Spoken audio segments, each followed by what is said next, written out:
Thank you very much. Well, there's been a lot of philosophy these days, and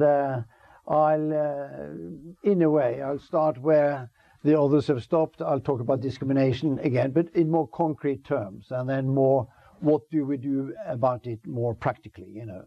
So this one may not be an uplift, you know, but it will give an insight into what a small organization in a small country, how it's working, what are the challenges and how it's working. And don't ask me how far we got.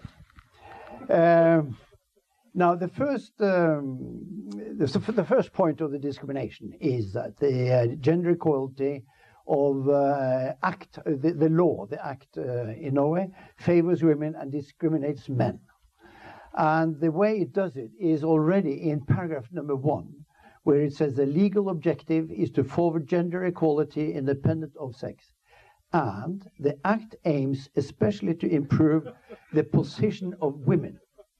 Now, we've got the word in Norway for that, it's called spagat. You go into the spagat, you know.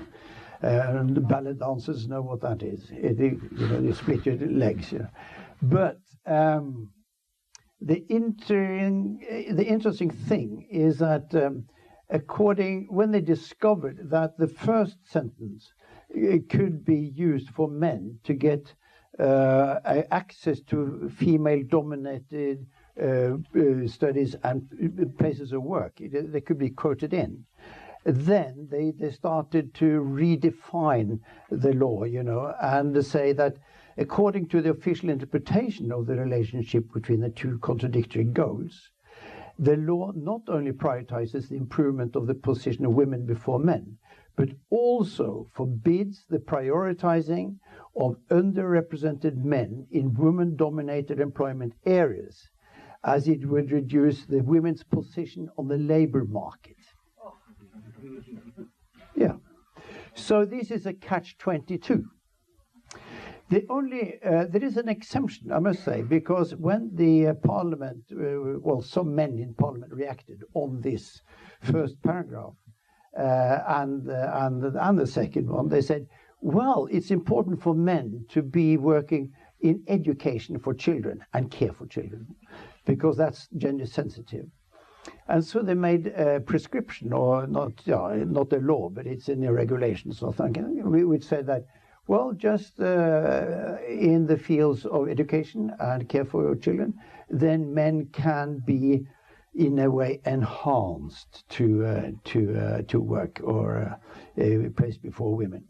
But that sounds very good. But it's a sleeping act, because it's the women who employ men. You know, they are the bosses. They run these services, and they run the schools. They are the chief, the presidents or the chiefs of the school, and they don't use this paragraph at all when they go to get new teachers and they advertise it. They never say men are wanted. You know, so it's a sleeping paragraph, and it doesn't mean anything.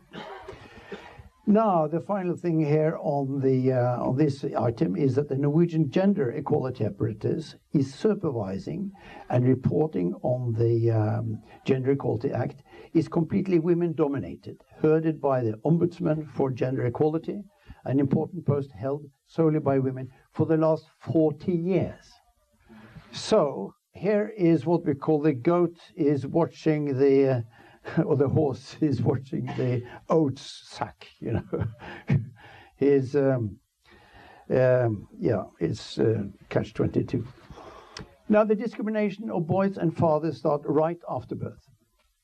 Mothers can withheld the identity of the father for both child, father and the public authorities, with no negative consequence for her, and she even receives public alimony for it. Mothers can falsely appoint an innocent man as father for a child, with negative consequence for the child and man, who will have to pay child allowance for £300 monthly for 18 years, because he hasn't got a chance to demand a blood test if he can't be the real father or not. So if she says that's a father, he just has to accept it and pay. The real father is, contrary to the mother, not granted automatic parents' rights for the child, and the child not automatic right to the father. So there is discrimination in the family, and it starts right after birth for the children. The discrimination of boys continues in kindergartens and schools. Most boys are refused access to male personnel in most kindergartens, as 90% of all kindergarten personnel are women, and attempts to recruit more male personnel are half-hearted. Most boys have little access to male teachers, as 80% of all teachers are women, and there are no serious attempts to recruit more male teachers, students, or qualified teachers. The educational system in kindergartens and schools is more adjusted to the nature and needs of girls rather than the boys. This problem is aggravated by the feminine dominance and culture in these arenas of learning, and boys are not giving adjusted education according to the education regulations. It's adjusted to girls.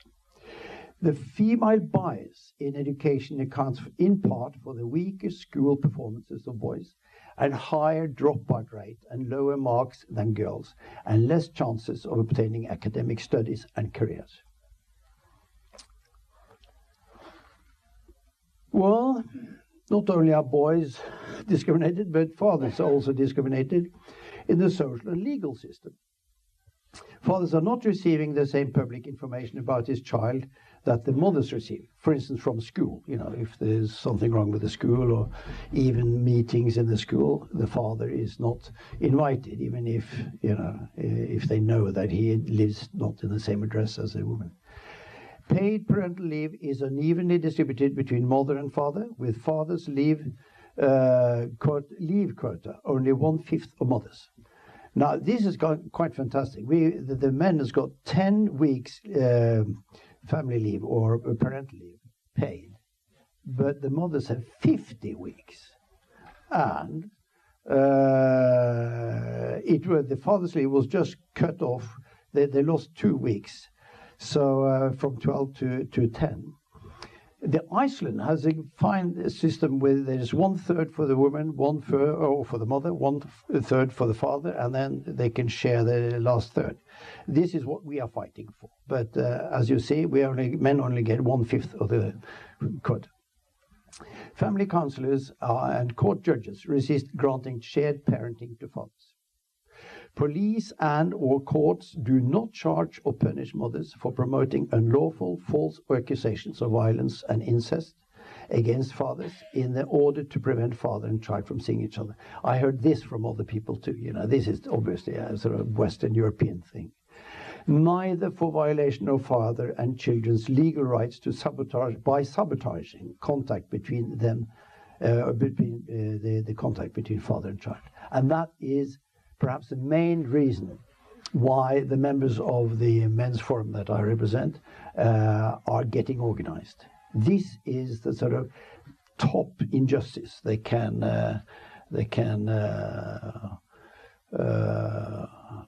not obtain, but experience, you know, and they get really furious about it. So they come to us, luckily, instead of throwing stones. Male students are discriminated at universities. The gender ratio in Norwegian universities is 2 female students for 1 to 1 male student. The former female Minister of Higher Education, she's a woman, expressed satisfaction with this grave gender imbalance by proclaiming that this female majority was an intended result of the gender equality policy of the government. She was a socialist, of course. Female students are offered 132 active recruitment incentives to choose and enter the few male-dominated academic faculties like math, physics, and engineering. Whilst there are only 2 incentives for male students to choose and enter many female-dominated faculties, and these 2 are on veterinary studies. It's more important to have men treating animals than treating, boys or children. Simple mathematics proves that the gender imbalance will only worsen in the future. Female postdoctoral students and staff are given special advancement courses and coaching to create more female professors at the expense of qualified male candidates.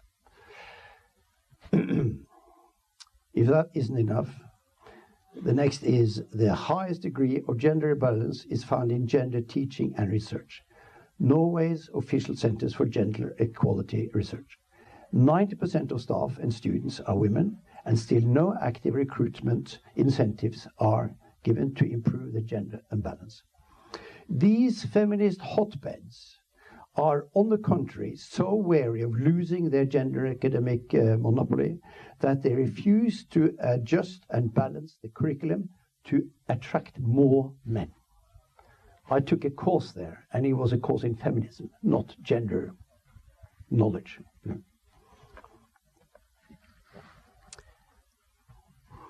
Well, I can see this is getting pretty black, but male politicians are discriminated in the party systems. We talk about why don't the male politicians do anything?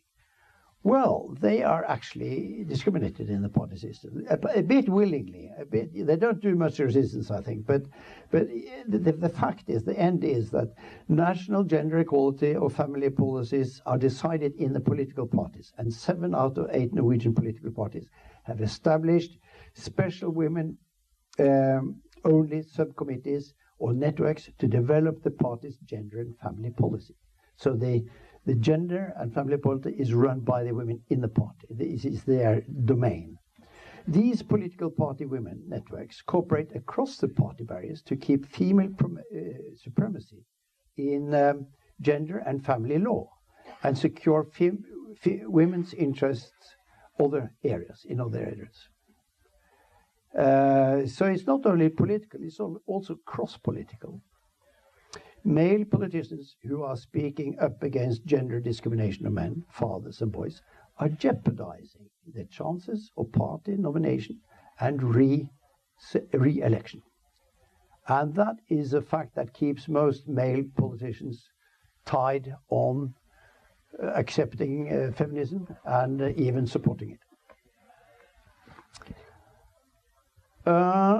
If this isn't enough, there is more discrimination coming. Men are discriminated in the public sector.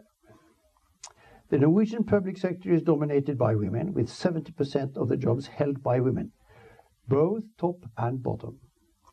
Women are especially dominating in the gender-sensitive professions of child and family care, education, health, and gender management, with up to 85%.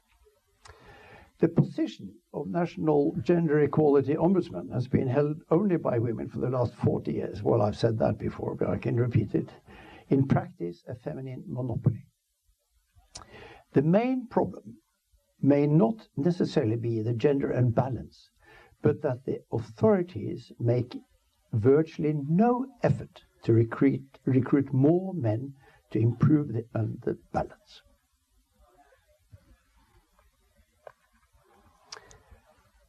And even in the health system, men are discriminated.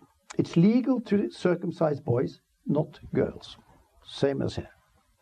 Men's health challenges does not receive the same public attention as women's health, even though men's lifespan are years shorter than women's. More men die from prostate cancer than women die from breast cancer. Still, only breast cancer is screened by the authorities. 3 times more men than women commit suicide, but women's psychological problems receive more attention in the media and by the authorities. Male pensioners are discriminated by the pension system, having to pay for more pension years than they can expect to live. That's to get parity with women, because they live longer, they should pay more high pension rates, but installments. But due to gender equality, they all pay equal sums. And the women receive more. Now Norway scores on top of international gender rankings. I think that's no surprise to anyone. We are one of the best countries for women in international ratings. We're one of the best countries for mothers. Now, there is no rating just for girls, but I'm sure that would be pretty much on top at the first look. But in the longer perspective, is it so? What will when the girls get women and grown up, will the society look better for them when they get there? I don't think so with the development we've got now. So we've got an organization to sort this out in Norway. That's a men's forum. It's a young and small organization, but the largest for men and fathers in Norway. And that doesn't mean much, but we are 100 paying members, and last year we were 50.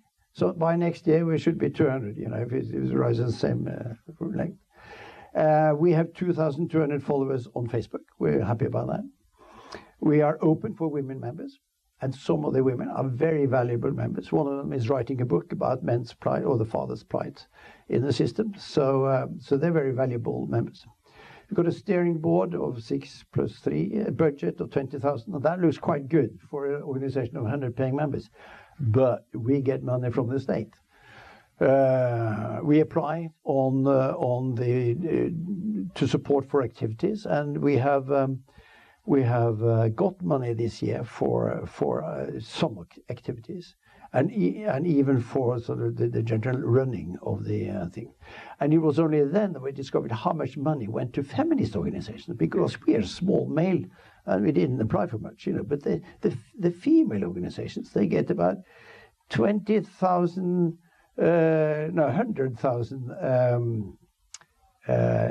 Norwegian kroner each. No, 100,000 pounds. That means 1 million Norwegian kroner. So it's incredible how much money is in the system. So when we wondered, you know, how did we get money? We didn't think we would. You know, when you see the sums, you understand that, you know, this is just for the good conscience that they give us a bit money. So I would address mansforum.org for those of you who want to go in and watch our homepage, which is not quite up yet. You know, wait till August, then it will be up and going. So what do we want to work with? Well, we got our visions and goals, and one of them is that gender equality for men and women, fathers and mothers, boys and girls. Also, we include the women and the girls and the mothers into the gender equality, our goal. We want equal worth, rights and duties, possibilities and support. We want to counter state feminism efforts to convert a relatively gender-balanced society into a female supremacy or a matriarchy. That's the way it may go if we don't succeed. To give a voice to men, fathers and boys against gender discrimination. We want to gather support for the removal of gender bias in the Gender Equality Act and system. To gather support for changing and the unjust preferential system for mother's superior position to the father in the care and upbringing of their children. And to gather support for legal action against mothers who forward false allegations of violence and incest against innocent fathers. So we've got a lot to work for. We've got a lot of visions and goals. And here are our actions. We've got monthly demonstrations outside the national parliament. There are about 20 to 30 to 40 men who we got the banners ready. And we meet there and have a demonstration for about an hour and a half in 30 degrees frost below zero and in 30 above. And but there is a vital social thing about this, because after the demonstration we go to a pub, you know, and we have a meal and we have a chat. So that keeps some of our members up, because they can talk to other members and get support in their cases. Now, we participate actively in media debates. We participate actively in lobbying of politicians and gender equality bureaucrats to remove the legal and systematic discrimination of men and fathers. We have quarterly, also quarter yearly, I must say, open debating seminars on men and fathers' challenges, also for a year. Members support to fathers in distress through a telephone system. And then this year, the big item is, or the big arrangement, is the Nordic Conference for Men and Fathers on the International Men's Day, 19th of November this year. So all Scandinavians or Nordics in this room are invited. You'll find the invitation on our homepage, and if we get your names and address, we can send your invitations. To the Finns, I'll only say we'll speak in Norwegian. We'll speak in the Nordic languages. So the Finns, we won't have translation for their sake. They should have learned Swedish at school instead. It's on the. Will that be in Oslo? That'll be in Oslo, yes. And finally, I must, on the behalf of the association, thank Mike and Paul for this initiative. We think that arranging this important conference and increasing men and fathers' awareness and knowledge to the massive and systematic injustice to men, fathers and boys is great. It's a great inspiration for us all to move to the necessary action. And maybe we'll see you in Norway next time. Not next year, but hopefully with the generous support from our Lady Minister for Gender Equality and Discrimination Affairs, we will get money in the future to invite you and arrange it. So, and my final words will be, you've probably seen this quote before, famous British Prime Minister during the war, who said in the London radio to Norwegian forces during the war, "We shall never surrender." Thank you.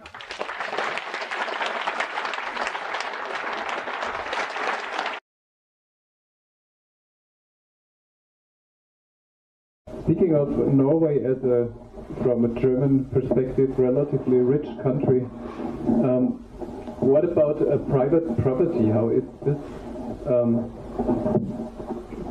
divided between the sexes? Well, I think it's the same as in the Western world, that the men owns most, for historical reasons. And they probably still do, but we see that more and more women in business and are investing in property. So it's evening out. Mm. Yeah, I, like a number of other people here, probably come aware recently of the series of documentaries done by Harald Eyer. Don't quite know how to pronounce his name. Obviously, we all think they're very good, but could you perhaps remind us, has it really made any difference, or did people just look at them as a bit of light entertainment and then went back to business as usual? Well, since not everybody knows about this program, it was on the national television, a program with he's part comic, but he's a sociologist, so he knows what he's talking about. And he was talking about, he was in fact addressing some of the gender researchers for their belief that all influence on gender qualities or attitudes were through environment and not biological. That men and women were alike. There were no biological differences apart from the obvious, and so they're all attitudes in life and to gender is due to the environment where they live, through the cultural impulses. And so he addressed them by interviewing experts in America and England who went all political correct, to the political correct researchers in Norway. And they know that the Norwegian gender researchers were unjust by this, because it was obvious that the English and the American researchers were right. So that in a way, it took off the momentum of feminism in Norway, but it's kept there. It hasn't grown in a way, but it's stayed there. They haven't sort of started reversing the laws and the regulations and the culture, but it's created a sort of suspicion on feminist intentions and truths That's been very healthy for the Norwegian state. So when we get money from the ministry now, it's because it's a political party now, a conservative one, who supports men. They see that there are men lacking in the system, and especially the fathers are getting a tough job. So she's now sending laws and regulations to Parliament to reverse some of this, you know. So it has had an effect, I'm sure. But we're not there yet. So my question is, sorry to hear about the feminization in Norway. I thought it was bad enough here in the UK. But I'm interested in the damage that this feminization has done in Norway. So, for example, with drug addiction, male suicide, and perhaps if I could use an extreme example of Breivik. I actually read Breivik's manifesto, and a large part of that manifesto was railing against feminism. That was completely suppressed in our media here in the UK. They just presented him as like a right-wing Nazi, but at no point did they pick up on his attack on feminism. Mm-hmm. So my question is, are you expecting any more Breiviks to happen in Norway as a result of this feminization? Well, we are, when we go to the gender equality ombudsman, the woman, they take a meeting with us, they listen to us, and they pose us questions, you know, and so we have a dialogue with them. So we don't necessarily go hard out against feminism, you know. As it was said here before, you know, it only creates more resistance if you attack them. So we go more on facts, you know, and dialogue on what's happening with men and boys now, and how shall we work about it. So, but I think the press is fairly feminized, and yeah, it's the same pattern as with most people here, or most countries. But we recognize that there's something changing in Norway. There are some female feminists, not male. They haven't got the balls to write about this, you know. But but they're women.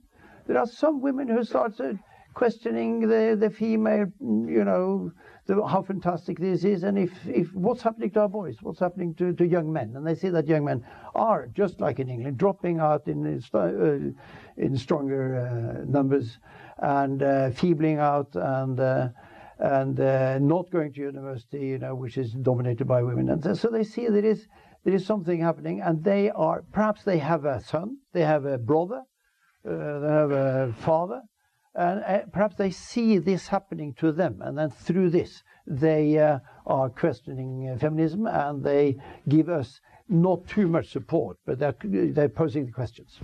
And this woman, as I said, who is a member of us, who wrote this book, she came to us through this her brother, who was you know, getting divorced, lost contact with the children because of the mother's actions here, and then she thought this was so unjust for him, and so how downbroken he was, that she started working for men and us, and she's in the board, you know. She's a great woman. She's doing great work. So I think some of what the Germans see, the English, perhaps the Americans, we see that women have more balls than boys in this fight, you know. And one of the things we think about is how are we going to shall we go to the men and say that they are cowards, you know, or will that create a resistance? We haven't solved this, so as it is, there are women who want to work for us, and that's very valuable, and that goes on. But I think at one stage we have to pose the questions. Not only feminists are doing, they're doing too much. The boys are doing far too little. The men are far too little engaged. They are not solidary. We must get the boys out, you know. Oh, thank you. Fabrizio from Italy. Just a question that is very well related to the previous comment, because I was asking you, how can you have an anti-feminist stance in position in Norway? Because in 2012, Okay, now it's better? Okay, I was just about to ask you, how can you have an active feminist position in Norway? Because in 2012, in your country, in Oslo, it was published a document from the Nordic Association, I don't know, which basically they asked especially to censor anti-feminist speech. I can quote a very few sentences that are inside the Verbeleg, appendix. Yeah. Appendix of this document. Very briefly. Anti-feminist threats and harassment must be illegal. Low threshold services for reporting threats and harassment must be established. We recommend that the Nordic government establish low threshold services for reporting anti-feminist and extremist threats and harassment. Annual mapping of anti-feminists must be conducted. Research on anti-feminism must be given priority, and so on and so on. I just wonder, how can I do basically freedom of speech and freedom of association and a voice in Norway, I mean the media, if they I can continue with this document, especially, sorry for my English, ask for censoring the voice of anti-feminist people? Well, the answer is that it's not adopted. That recommendation was not adopted, you know. But there was a male organization who supported it, Reform. They were sitting in the group, Nordic group, and but then there was a change in government. Then the Conservatives came in with this Norwegian version of ATV in Germany, which is called Alternative for Deutschland or something. Is it? Yeah, yeah. So it's a right wing, and they don't like too many immigrants in and that sort of thing. But they also put a woman in the head of the Ministry of Gender Equality and Children and Youth. And so she was for our case. She was divorced herself, and it saw the challenges of her sons and the whole system. So she was favorable to this. So she, as I said, she's initiated now lots of changes of laws and regulations to balance up this sort of imbalance imposed by the socialist government on the feminist side, you know. So that's what makes it possible. Now we will see how long she lives, or how long she stays in office, because there are elections next year. And will she reach to change these laws, you know, with the support of the Conservatives in Parliament before she leaves, or is it kicked out? Or perhaps she's re-elected. I mean, we have written a letter to all the parties, you know, with things that we say we want. Your party should pay heed to men's challenges and boys' challenges, and introduce this and this in your new party program for the election, you know. And we'll see how much goes into this. But maybe men take to the, at least time, and even if I'm a social democrat, I can say, this time I'll vote Conservative to keep her in office, to fulfill her work, to revoke the injustice done by the former government. Yes, you had a rating, international rating of Norway being #1 for mothers and women. Is there one for men and fathers? And where does Norway rank there? There is one for fathers. I didn't want to take it because Norway ranked 4th. We came on top there too. But who set the indicators? Who decided the indicators that were, or the rules for the game? That were the feminists, you know. So, of course, fathers' leave, maternal leave, or what you call it, weighed very high. And of course, we have the highest maternal leave besides Sweden, then, you know. And compared to other countries, we have a low unemployment rate for boys or men, you know. We in general, it's a low one in general. And the economy is good because of the oil and gas, you know. So on these indicators, Norwegian men don't have it too bad either, in that, relatively speaking. But fathers in broken families, they have hell, you know, just like in other countries.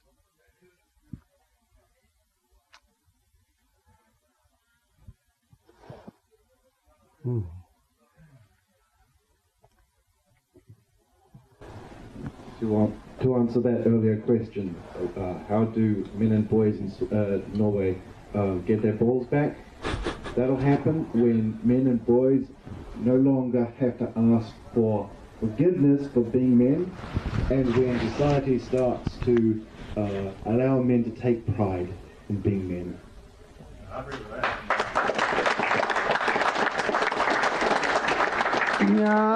No, we can't wait for that, you know. What we have to do is trying to build up our boys in the home, you know. The fathers have to tell the boys they're just as good as the girls, you know. And through this recruitment system for getting more male teachers, as the first one today, I think Bloomfield said that she sent her, as an atheist, sent her children, her boys, to a religious school because half the teachers were men, and they came out as men because they were used to male acting or pardon? Yeah, good role models. So I think that is and even in the creche or in the kindergartens, you have to go in there too. And well, that takes time too. I agree. So you have to work on more fields, you know. But it's at least fathers and grandfathers have to tell their boys, you know, that look, you're all right. You're very all right. Yeah. Just a quick question. With your protest outside, I assume Parliament or wherever you're actually protesting, do you find that helps your recruitment significantly? Do you think you see you have a publicised protest, you get more people reaching out to you? Yeah, but not directly, because there are lots of people passing by and they don't speak to us or anything. And we've done this for 2 or 3 years now, and no parliamentary representatives come to see us and talk to us. We told the newspapers what we're on about. They don't come either. But we've been on Russian telly because the children's care, or what you call it, the children, when they take the children from the family, custody, you know, also the children's care take custody of the children because in families that don't work. So we have a cooperation with them, that movement, you know, and there are lots of Russian women there who've seen, they're used to more violence at home, you know, so they beat their children sometimes, or the men, and then they lose the children put in by the state, Norwegian state. So that was, we've been on the Russian telly because of that, you know. No, the way we recruit men through this is a Facebook side, and on the Facebook, every time we have a demonstration, we are launching it, and then afterwards we show pictures and we report from it, and that gives fathers around the country a hope. You know, there are someone there near Parliament who talks on our side. So I'm sure, as I said, 80% of our members are fathers in distress like this and experience this. And that's our recruitment base for the moment. And they also see there is another organization called the Organization for Two Parents, you know. But that's taken over by women, you know. Now there are 50% members women, and they're on the board, and they've got the chairman. And so they're feebling out. They don't speak the right language that our members want, you know. They want more direct action and more serious action. So that's it. Yeah, I can see it's petering out this discussion. So, Guttorm, I'm afraid that there were some people who wanted to ask questions, but I'm afraid we're going to have to stop it there. Yeah. Ladies and gentlemen, Guttorm Grundt. Thank you.